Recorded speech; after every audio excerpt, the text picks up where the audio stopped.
Finally tonight, as promised, a special comment on the 9 days since Tucson.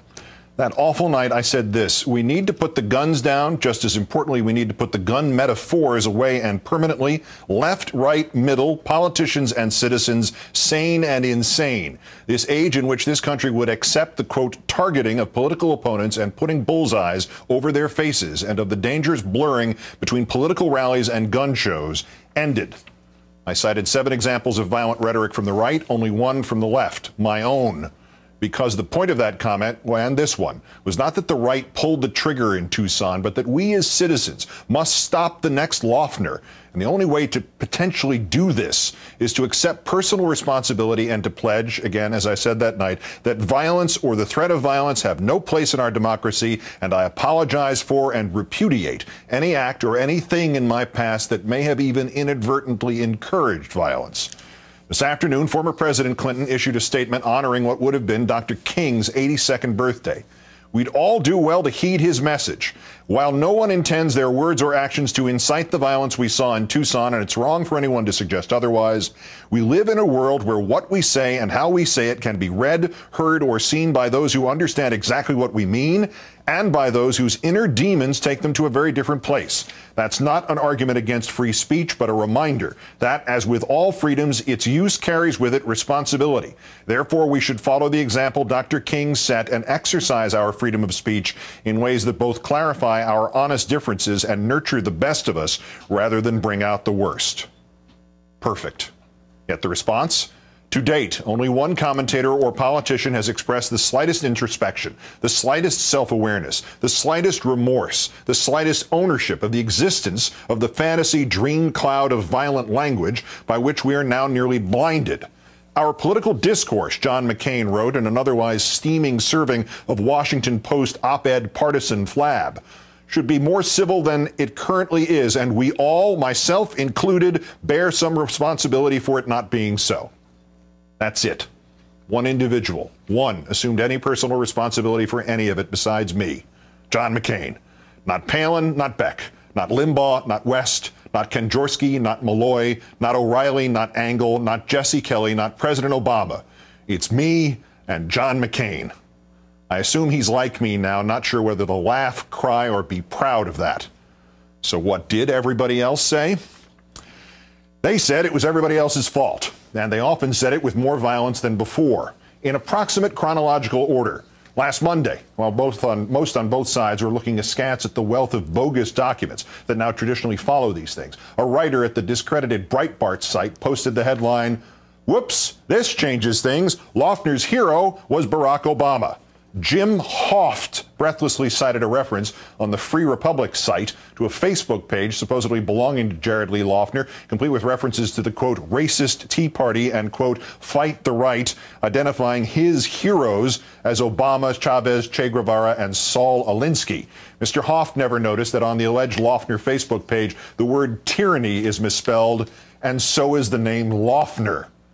Last Monday, a conservative radio host in Harrisburg, Pennsylvania, complained about the coverage of the Giffords shooting by the New York Times. Bob Durgin said, "Somebody ought to burn that paper down. Just go to New York and blow that sucker right out of the water."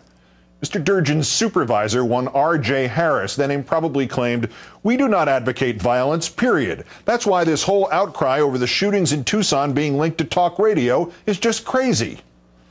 Last Monday, another radio announcer named Rush Limbaugh dismissed Pima County Sheriff Clarence Dupnick as a liberal, even though last August Fox News was proud to host Dupnick as he rescinded his opposition to the Arizona Papers, Please law once its racial profiling was toned down. And the year before, Dupnick criticized, quote, catering to illegals. Limbaugh, in fact, blamed Dupnick for the shootings and added, "My guess is the sheriff wouldn't mind if the shooter was acquitted." Mr. Limbaugh also said, quote, "I would wager that the sheriff knew of this shooter long before this event," which was brave of Mr. Limbaugh, considering the sheriff had said as much 2 days previously. Last Monday, Glenn Beck posted what he claimed was a call for nonviolence on his website, alongside an image of him posing with a gun. His pledge was a labyrinthine demand that everyone renounce violence, provided that liberals renounce the 78-year-old woman named, well, what's the difference? She's just the latest target of a man enjoying a sequence of paranoid delusions. He'll be obsessed with somebody else within the week.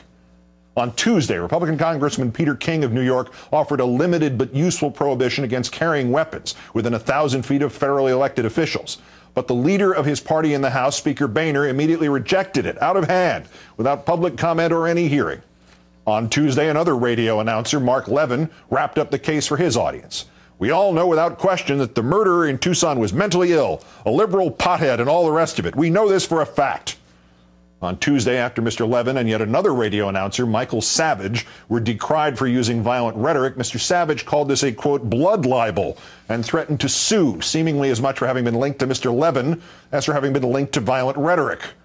On Tuesday, Congressman West of Florida said he had no regrets for any of the violent rhetoric he had used during his campaign. Mr. West did not address why, after the Tucson shootings, this following video of his first choice to become his chief of staff, Joyce Kaufman, had been pulled from YouTube, since restored. I am convinced that the most important thing the Founding Fathers did to ensure me my First Amendment rights was they gave me a Second Amendment. And if ballots don't work, bullets will. Mr. West did say he was concerned about the political opportunism that has come out of this. He observed that pointing fingers about violent rhetoric was, quote, kind of deplorable and unconscionable. This is not the time to start looking for, you know, grandstanding and things of that nature. On Wednesday, a high school friend of Jared Loughner's said, quote, he did not watch TV, he disliked the news, he didn't listen to political radio. Blogger Hoft of the Breitbart site thereupon called for Sheriff Dupnick's resignation, ignoring the rather obvious fact that there is a way one can avoid radio or television and still be extremely political. It's called the internet, and it is popular with bloggers like Mr. Hoft. Later, a high school girlfriend would say Loughner was strongly opinionated and would be set off by things about the government, things about politics, anything that pretty much had to do with the government. On Wednesday, conservative blogger John Hawkins announced this was all a liberal plot. Quote, Keith Olbermann, Coase, David Brock, all of them are thrilled Gabrielle Giffords was shot. They couldn't be happier about it. How about that? On Wednesday, former Governor Palin of Alaska seemingly destroyed whatever her career was with an opportunistic video in which she identified the real victim here, herself. She, too, invoked a, quote, blood libel, possibly as a dog whistle to the ultra-religious right. And she almost literally said that while her words could not have caused violence, words critical of her words, they could cause violence. On Wednesday, Arizona Congressman Trent Franks determined that the tragedy was that there just was not enough bullets flying in that Tucson parking lot. I wish there had been one more gun there that day in the hands of a responsible person. That's all I have to say. Representative Franks was apparently unaware that there was one more gun there that day. A man named Joe Zamudio was carrying and walked into the carnage. He saw another man with a gun in his hands and was, by his own calculation, 1 second away from drawing his own gun and shooting that man. That's when he realized that man had taken the gun away from the shooter. Mr. Zamudio had nearly shot one of the heroes. As Mr. Zamudio put it, I was really lucky. On Thursday, after President Obama's remarks at the Tucson Memorial, Breitbart's Mr. Hoft, shaking off his embarrassment over quoting the fake Loughner Facebook page, returned for more. Oops, it looks like Obama fibbed about Giffords opening her eyes for the first time. Then Congresswoman Giffords' physicians confirmed, yes, the Gillibrand, Pelosi, Wasserman, Schultz visit was the first time the Congresswoman had opened her eyes spontaneously or at length. She had previously only done so, and only done so briefly when prodded by her doctors. Doubling down, Hoft then claimed there was an applause sign flashed during the president's remarks in Tucson. In fact, it was the closed captioning on the arena video screen informing the hearing challenged that there had been applause. On Friday, Bill Kelly of the Washington Times took to heart the message in Mr. Obama's comments. With the monolith of hooting fans, it wouldn't surprise me that Obama supporters were actually bussed in for the memorial. Were they union employees or members of Acorn used to pepper the crowd to ensure conformity? Mr. Kelly then used the blood libel line himself and added, I'm not going to have my words, idioms, or expressions censored by the left because they see in this crisis a political opportunity to advance their agenda. On Friday, the former counsel to President Clinton, Lanny Davis, now reduced to being a paid contributor to Fox News, explained what he took away from this president's remarks, namely that Mr. Obama should now publicly ask me to stop attacking Bill O'Reilly. On Tuesday, Tucson Tea Party co-founder Trent Humphreys explained the Gifford shooting to the English newspaper The Guardian. Quote, "It's political gamesmanship. The real case is that she had no security whatsoever at this event." James Eric Fuller, one of those wounded at this event, himself a traumatized Vietnam vet, referred to the, quote, Tea Party crime syndicate and said he believed that in the Gifford shooting, it had claimed its, quote, first target. On Saturday, in a decision smacking of the tawdriness of the Maury Povich show, Mr. Fuller was seated in the first row of an ABC News town hall in Tucson with Mr. Humphreys of the Tea Party on the stage. When Humphreys suggested talk of gun control be deferred until after all the victims were buried, Mr. Fuller stood up and started to shout at Humphreys, quote, "You're dead." Mr. Fuller was, quite appropriately, arrested and removed for psychological evaluation. He has today apologized, and Mr. Humphreys has said he does not feel threatened and wants Fuller to get mental help. On Saturday, Michael Carroll, state assemblyman of the 25th District of New Jersey, wrote an op-ed rebutting President Obama. "An armed populace is the greatest bulwark of freedom," he wrote. "Our framers understood that and envisioned a society akin to Switzerland, in which every citizen is armed and responsible for his own defense and that of the state." Assemblyman Carroll not only painted an America with a gun under every bed, he also, of course, compared Obama to the Nazis. Germany elected Hitler, who seized all private firearms to consolidate his murderous tyranny. And lastly, on Saturday, 5 days after the blogger Hoft scrubbed the post about the fake Facebook Loeffner page with Loeffner misspelled as Laffner, Doug Giles of townhall.com cited it as gospel as if it had not been utterly discredited already. Loeffner's, quote, hero list, according to Facebook, includes Barack Obama. 2 days later, Giles's claim still sits uncorrected on that very website. 9 days have passed, and the willful blindness hasn't even slowed down yet.